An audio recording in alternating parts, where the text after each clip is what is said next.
Hello friends, welcome to Amit Sharma academy.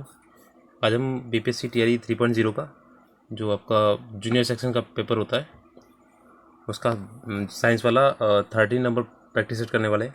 इससे पहले मैंने 12 प्रैक्टिस सेट्स अपलोड कर दिए हैं, चैनल पर विजिट कीजिएगा, प्लेलिस्ट बनी हुई है। और इसमें मैं आज 13 नंबर वाला कराने वाला हूँ। मैथ्स का भी मैंने कराया हुआ और आपके पीआरटी के जो रुक्मणी पब्लिकेशन एंड किरण वाला है, जो कि काफ़ी डिमांडिंग बुक्स हैं, रुक्मणी और आपका किरण, उसके भी मैंने अपलोड कर दिए हैं चैनल पे। आप एक बार विजिट करके देखिएगा जरूर, ठीक है। उसमें मैंने 150 क्वेश्चंस पूरे कराए हुए हैं, ठीक है। और आपको कहीं पे भी नहीं मिलेगी पूरे यूट्यूब में। मैथ्स एंड रीजनिंग का पूरा पूरा सोल्यूशन कराया मैंने। तो इसमें देखते हैं आज 13 नंबर। इसमें 1 से लेकर 40 तक तो आपके मैथ्स हैं, तो आपका वहाँ देखते हैं साइंस वाला 41 नंबर। देखिए 41 नंबर है। संवेग की इकाई जो है वो क्या होती है, तो इसमें आपकी रहेगी जाके किलोग्राम मीटर पर सेकेंड, ठीक है। P इक्वल टू होता है mv, ठीक है। तो ये किलोग्राम हो गया और v का हो गया मीटर पर सेकेंड। ऑप्शन नंबर बी वाला हो गया, ठीक है। और ये क्या होता है कि इसमें किसी वस्तु द्वारा लगाए गए बल उस वस्तु के संवेग के परिवर्तन की दर के बराबर होता है, ठीक है, याद रखिएगा। 42 नंबर देखिए, जहाँ इसकी ज़रूरत होगी मैं आपको एक्सप्लेन कर दूंगा, ठीक है। यदि दो कणों के निकाय की दूरी होते बीच की दूरी बढ़ जाए तो इनके बीच में गुरुत्वाकर्षण बल पर क्या प्रभाव पड़ेगा, तो गुरुत्वाकर्षण बल जो होता है वो आपका कम हो जाएगा, ठीक है। दो कणों के बीच की दूरी अगर बढ़ जाती है तो इसमें क्या होगा, आपका गुरुत्वाकर्षण बल कम हो जाएगा। और न्यूटन के गुरुत्वाकर्षण में अनुसार जो होता है, ब्रह्मांड में किसी दो पिंडों के मध्य लगने वाला जो गुरुत्वाकर्षण बल होता है द्रव्यमानों के गुणनफल के अनुक्रमानुपाती होता है, ठीक है, या फिर समानुपाती बोल लीजिए। और उनके बीच की दूरी के वर्ग के व्युत्क्रमानुपाती होता है। फॉर्मूला होता है F=G m1m2/r², ठीक है। तो याद रखिएगा, ये होता है, इनके अनुक्रमानुपाती है, ये व्युत्क्रमानुपाती है। नेक्स्ट है, गतिज ऊर्जा के बारे में कौन सा कथन जो है वो गलत है। देखिएगा, गतिज ऊर्जा में आपका ये वाला स्थिर अवस्था के दौरान वस्तु में निहित ऊर्जा को गतिज ऊर्जा कहते हैं, ये गलत है। बाकी एक वस्तु की गति के आधार पर उसके द्वारा प्राप्त ऊर्जा को गतिज ऊर्जा के रूप में जाना जाता है, ये सही है। और इसकी गणना जो होता है के काइनेटिक एनर्जी इक्वल टू 1 मतलब हाफ mv² होता है, या 1/2 mv²। तो ये दो सही है आपका, ये फर्स्ट वाला गलत है, ठीक है। जो गतिज ऊर्जा होती है किसी पिंड की, वह आंतरिक ऊर्जा होती है, अतिरिक्त ऊर्जा होती है, जो उसके रेखीय वेग या कोणीय वेग या फिर दोनों के कारण होती है, ठीक है, याद रखिएगा। और गतिज ऊर्जा क्या है, एक अदिश राशि है, ठीक है, अदिश राशि है। और इसकी जो कोई भी दिशा नहीं होती क्योंकि अदिश है, इसमें केवल परिमाण होता है, ठीक है। और आपका इसे कैसे व्यक्त करते हैं बाकी ये लिखा हुआ फॉर्मूला, ठीक है। नेक्स्ट है 44 देखिए, उष्मा गतिकी के किस नियम के द्वारा ऊर्जा संरक्षण के नियम की पुष्टि होती है, जानते हैं।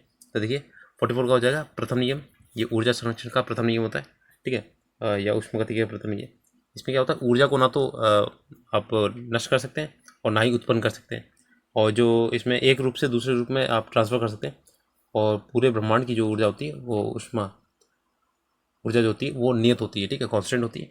और इसका जो होता है आपका, इसका वैसे कोई फार्मूला नहीं, तो वैसे ऊष्मा जो होती है वो कार्य के लगभग बराबर होती है, ठीक है। नेक्स्ट है, जब एक पर्यवेक्षक के सापेक्ष समय के साथ वस्तु की स्थिति लगातार बदलती रहती है तो क्या होता है कि 45 का इसमें तो कहा जाता है कि वह गतिशील है, जब वो बदलता रहता है। तो ये आपका विरामावस्था में रहता है, ठीक है। नेक्स्ट है, इसमें ऐसा कुछ है नहीं खास। धरती की तरह सतह पर मापने पर एक वस्तु का या व्यक्ति का भार जो था 60 न्यूटन था। चंद्रमा की सतह पर मापने पर उसका भार क्या होगा, तो देखिए 46 का, ये आपका रह जाएगा 10, क्योंकि 1/6 हो जाता है, ठीक है। तो ये आपका देखिए इसने बोला है भार बोला है, ठीक है। और अगर द्रव्यमान बोलता ना तो आपका कांस्टेंट रहता है उसमें। नेक्स्ट है, ये आपका G' इक्वल टू होता है, फॉर्मूला होता है G' इक्वल टू G/6। ये G होता है पृथ्वी पर, ये होता है आपका चंद्रमा पर, ठीक है। 47 देखिए, निम्नलिखित में से कौन सा कथन ध्वनि तरंगों और प्रकाश तरंगों के बारे में सही है। तो 47 का देखिए, ध्वनि तरंगें अनुदैर्घ्य होती हैं और प्रकाश तरंगें अनुप्रस्थ होती हैं, ठीक है, ये याद रखिएगा। और ये जो होती हैं ये यांत्रिक तरंगें होती हैं। और आपकी ध्वनि तरंगें तो इसमें क्या होता है कि माध्यम की आवश्यकता होती है, प्रकाश तरंगों में माध्यम की आवश्यकता नहीं होती है। ये ध्वनि जो होती है निर्वात में नहीं चल सकती हैं, प्रकाश जो होती है निर्वात में चल सकती है, ठीक है। और ध्वनि तरंगें सबसे ज़्यादा जो होती हैं आपकी ठोस में होती हैं, ठीक है, फिर द्रव और फिर गैस में। और इसमें क्या होता है, इसमें उल्टा होता है, इसमें निर्वात में भी तेज होती है प्रकाश की तरंगें, और ठोस में सबसे कम या फिर बिल्कुल शून्य होती है, ठीक है, नगण्य होती है। और इसमें देखिए जो ध्वनि की तरंगें होती हैं ना वो आपकी किस में नहीं कर सकती हैं, निर्वात में नहीं कर सकती, ठीक है। और बाकी आपका देखिए इसमें किस में होती है, गैस प्लाज्मा में ध्वनि की तरंगें अणुदैर्घ्य के रूप में चलती है, ठीक है। नेक्स्ट देखते हैं 48 नंबर देखते हैं। और देखिए याद रखिए इसमें आपका जो अनुप्रस्थ तरंग होता है, ये जो प्रकाश की चाल होती है 3 × 10⁸ होती है मीटर पर सेकेंड, ठीक है। ये भी याद रखिएगा, ये होता है। नेक्स्ट सोनार का पूरा नाम क्या है, तो 48 का देखिए ये ऑप्शन नंबर देखिए साउंड नेविगेशन एंड रैगिंग होता है, रैजिन, ये ऑप्शन नंबर सी होता है, ठीक है। और ये क्या होता है कि जैसे समुद्र में कोई चीज़ खो गई है उसे ढूंढने के लिए, और या फिर पनडुब्बी वगैरह इसका पता लगाने के लिए किया जाता है, ठीक है। और ये क्या करता है कि जैसे आंतरिक जो परावर्तन होता है, परावर्तन के उससे काम करता है। और ये जैसे कोई भी चीज़ यहाँ पे है तो उससे टकरा के वापस आती है, उससे पता चल जाता है कितनी दूरी में वो वस्तु है, ठीक है। नेक्स्ट है 49 नंबर देखते हैं। आकाश का नीला रंग जो होता है निम्न में से किसके कारण होता है, तो देखिए 49 का ये आपका होता है प्रकाश का प्रकीर्णन के कारण, ठीक है। ये प्रकीर्णन के कारण होता है आपका नीला रंग। तो ये नीले रंग का प्रकाश होता है प्रकीर्णन के कारण क्या होता है, अब श्वेत रंग में जो वायुमंडल से होकर आने वाले जो वायु के कण होते हैं ना, माइन कणों द्वारा इसका प्रकीर्णन होता है। और बैंगनी और नीले रंग का प्रकीर्णन सबसे कम होता है, सबसे अधिक होता है ना, सबसे कम आपका लाल वाला होता है। तो लाल जो सबसे कम होगा वो ज़्यादा दिखाई पड़ेगा क्योंकि वो कम रिफ्लेक्ट करेगा, इसीलिए आप देखेंगे सिग्नल्स में लाल रंग का वो बत्ती लगी होती है या दिखाने के लिए खतरे का निशान। और बैंगनी क्या करता है, ये स्कैटरिंग ज़्यादा करता है, मतलब फैलता जाता है, तो ये कम दिखता है दूर से, ठीक है। नेक्स्ट है 50 नंबर। एक घर में एक महीने में 200 इकाई ऊर्जा की खपत होती है, जूल में इसका ऊर्जा कितनी होगी, तो 50 का देखिए ऑप्शन नंबर सी हो जाएगा 7.2 × 10⁸ जूल होगी। देखिए वैसे एक यूनिट का होता है 3.6 × 10⁶ होती है 10⁶। अब 200 इकाई का निकालना है 200 यूनिट का, तो इसमें 200 का मल्टीप्लाई करना है 200 जूल का। जब 200 का मल्टीप्लाई करोगे ना तो ये आपका ये आएगा 7.2 6 10⁸ 2 जीरो इसमें खसक जाएंगे।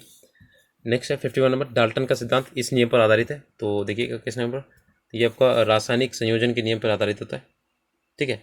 डाल्टन का सिद्धांत के अनुसार क्या होता है कि जो होता है सभी द्रव्य जो होते हैं वो चाहे तत्व या यौगिक या मिश्रण सूक्ष्म कणों से मिलकर बने होते हैं जिन्हें परमाणु कहते हैं। और डाल्टन के परमाणु के सिद्धांत के जो इन्होंने दिया था, इसके क्या होता है कि जो परमाणु का द्रव्यमान होता है, पदार्थ का जो परमाणु पदार्थ होता है वो अविभाज्यकरण होता है, ठीक है, वो इसको विभाजित नहीं कर सकते हैं।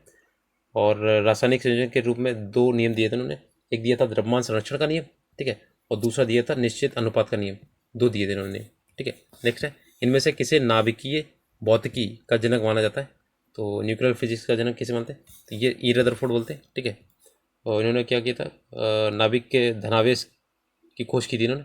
इसके बाद नाभिकीय बलों पर के अध्ययन पर भी इन्होंने किया था, ठीक है। 53 नंबर देखते हैं।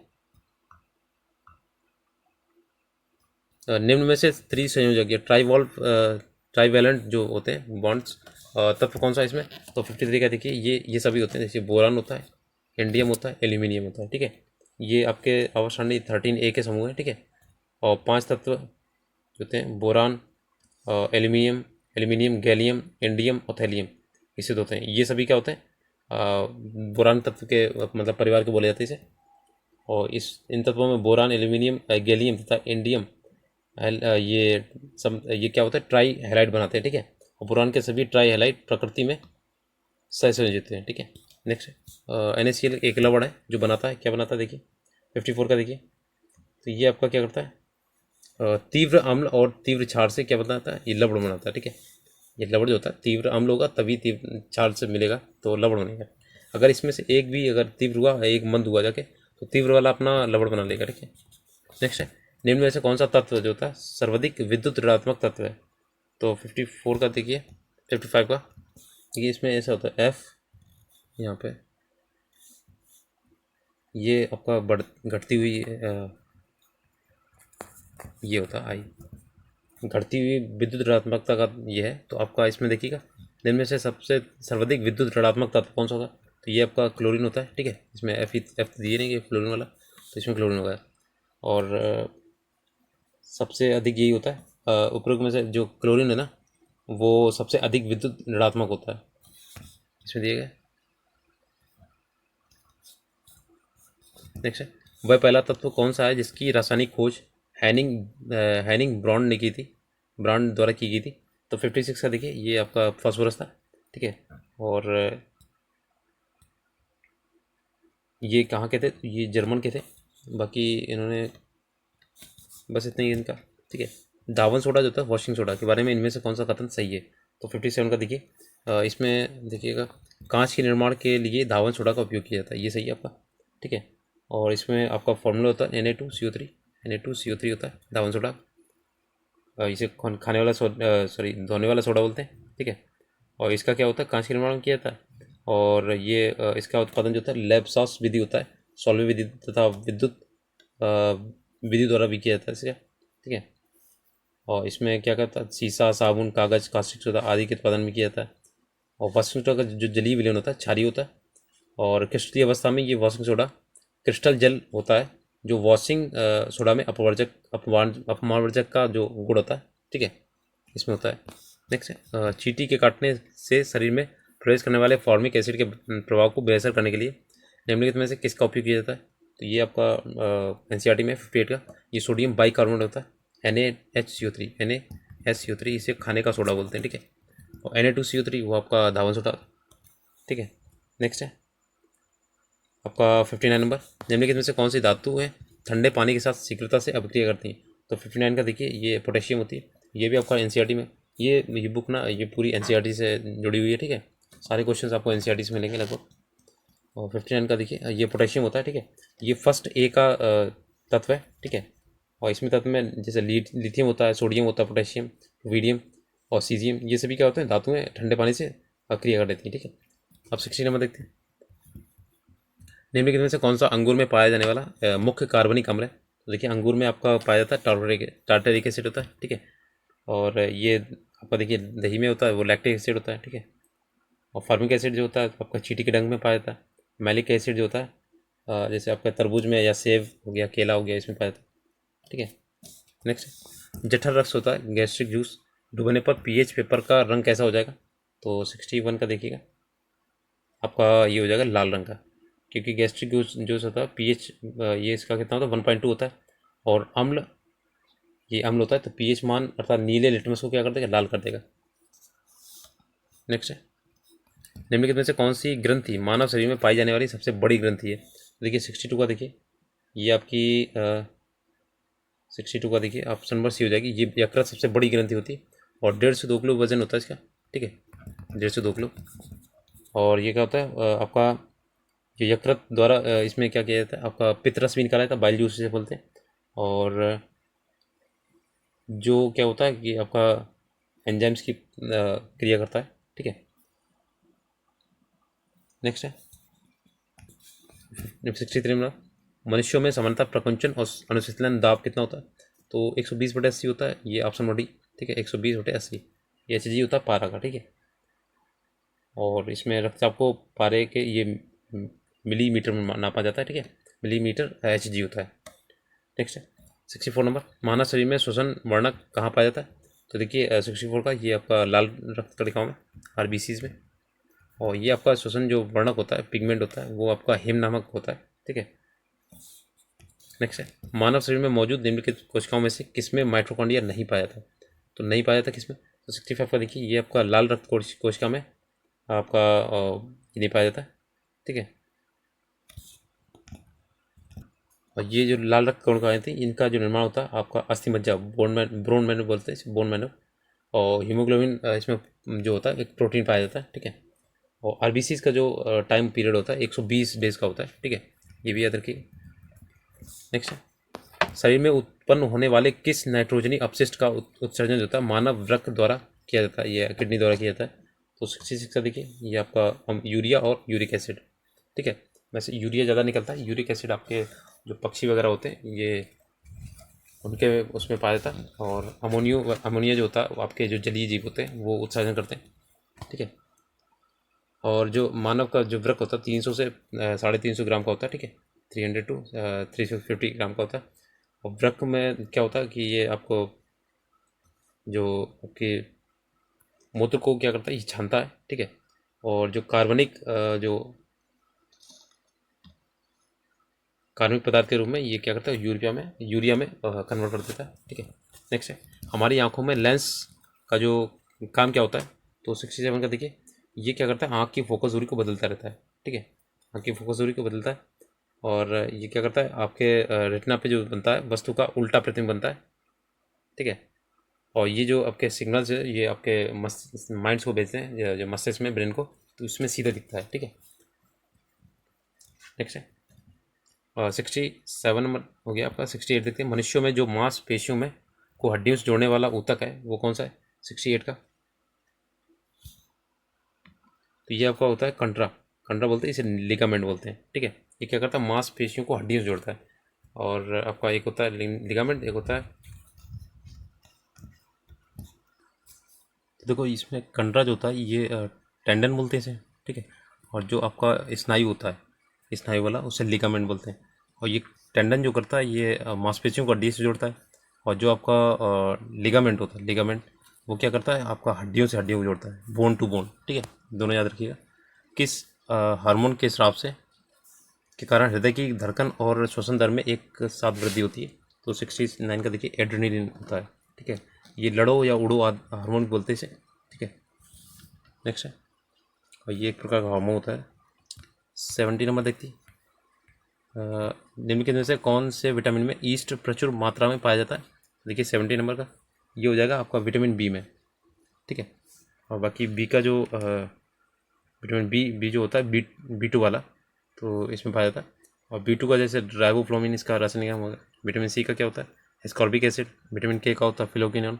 विटामिन ए का होता है रेटिनॉल। ठीक है, तो ये आप रासायनिक नाम भी याद रखिए, इनकी वजह से कौन से रोग होते हैं ये भी याद रखिए। इनमें से कौन सी बीमारी वायु के माध्यम से नहीं फैलती है, तो 71 का देखिए, आपका हैजा नहीं फैलता वायु के माध्यम से। ठीक है, और बाकी ये देखिए, जैसे खांसी जुकाम हो गया, निमोनिया, तपेदिक, ये टीबी बोलते हैं इसे, ये सारे वायु के माध्यम से फैलते हैं। ठीक है, और जो हैजा होता है, हैजा हो गया, ये दूषित, ये जल से फैलता है। ठीक है, नेक्स्ट है एनाफ्लीज मच्छर कौन से वेक्टर वहन करते हैं, इसमें देखिए, एनाफ्लीज जो होता है ये होते हैं आपके मलेरिया। एनाफ्लीज मलेरिया के कारण होता है, एनाफ्लीज से।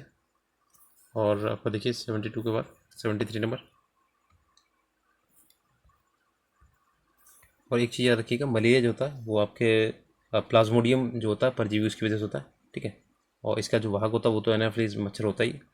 और जो इसका जो प्रभावित अंग जो होता है वो तिल्ली होता है, आरबीसी होता है। ठीक है, और फाइलेरिया का आप याद रखिएगा, फाइलेरिया का जो होता है ब्रोंकफाइटी होता है नामक एक कृमि होता है। ठीक है, बुचेरिया बोलते हैं इसे।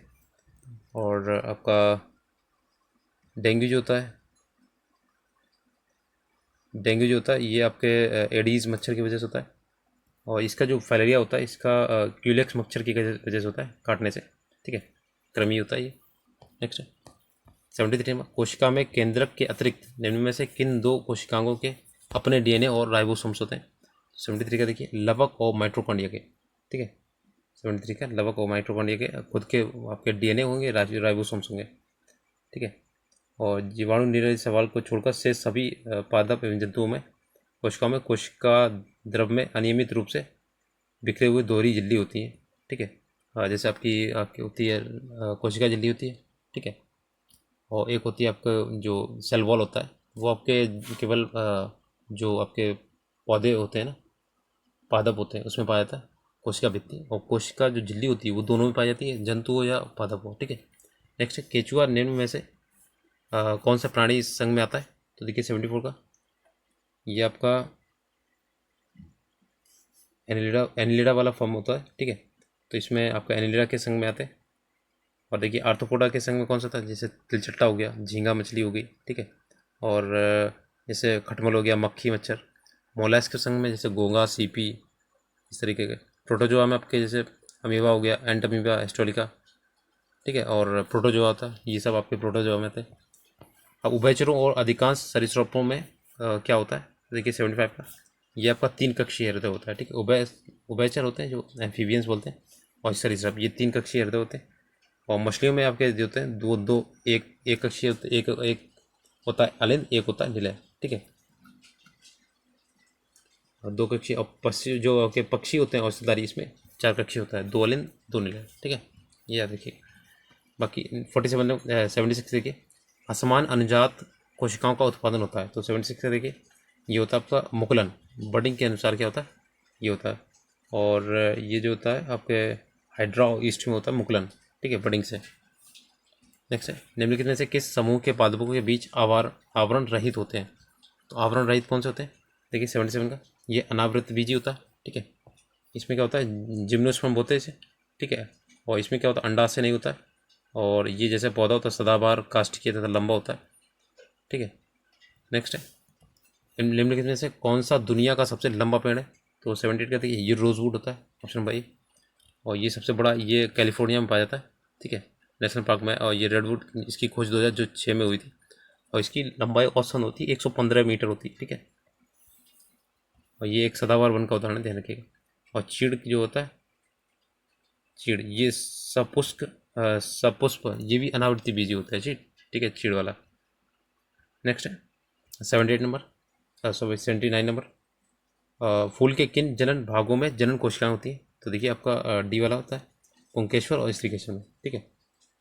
ये पुंकेश्वर आपका नर जनन होता है और स्त्रीकेश्वर आपका मादा जनन होता है, ठीक है। और आपका देखिए जो नर युग्मक होते हैं, फूल के परागकोशों पर छोटे छोटे परागकण होते हैं, अंदर पाए जाते हैं। और ये क्या कहते हैं, मादा युग्मनज एक फूल के बीजाणु में पाया जाता है। नेक्स्ट है 80 नंबर, लास्ट है, फलों में मुख्यतः कौन सा हार्मोन प्रचुर मात्रा में पाया जाता है, तो 80 का देखिए ये साइटोकाइन होता है फलों में, ठीक है। और ये ऑक्सीजन की सहायता से कोशिका विभाजन का उद्दीपन करते हैं। ये आपके 40 क्वेश्चन हो गए साइंस के। और इससे पहले मैंने 12 प्रैक्टिस सेट्स अपलोड किए हैं चैनल पे, तो एक बार आप विज़िट कीजिएगा, प्लेलिस्ट बनी हुई है। और रुक्मणी पब्लिकेशन और आपका जो किरण वाला है उसका PRT वाला भी करा दिया मैंने। तो अगर वीडियो चल गया प्लीज़ लाइक से सब्सक्राइब कीजिएगा। Thanks for watching.